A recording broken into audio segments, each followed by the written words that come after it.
সাংবাদিক বন্ধুগণ, দীর্ঘ প্রতীক্ষার পর দেশবাসী কোনো ভোট দিতে পারে নাই, আমিও পারি নাই। 2014 সাল, 18 সাল, 24 সাল জেলেই ছিলাম, ভোট দেওয়ার সুযোগ হয় নাই। এই তিনটা ভোট হারানোর পরে আজকে আলহামদুলিল্লাহ আল্লাহ তাআলা আমাদেরকে ভোট দেওয়ার সুযোগ দিয়েছেন। আমি মহান রব্বুল আলামিনের শুকরিয়া আদায় করি। আল্লাহ তাআলা এই ভোটের মাধ্যমে বাংলাদেশে একটা নতুন অধ্যায়ের সূচনা করে দিন, সেটা দোয়া করি।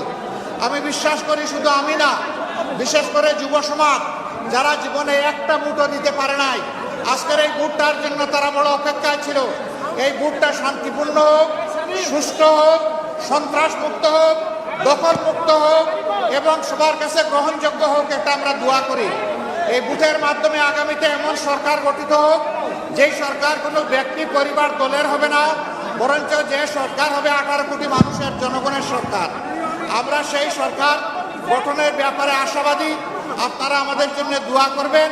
আজকে এই ভোট দিয়ে আমরা এখান থেকে শুরু করলাম, পরবর্তী পর্যায়ে অন্যান্য কেন্দ্রেও যাব, একটু দেখব। আমি আপনাদের সকলের সহযোগিতা চাই। দেশ আমাদের সকলের, এই দেশটা করতে হবে সকলে মিলে, হাতে হাত মিলিয়ে।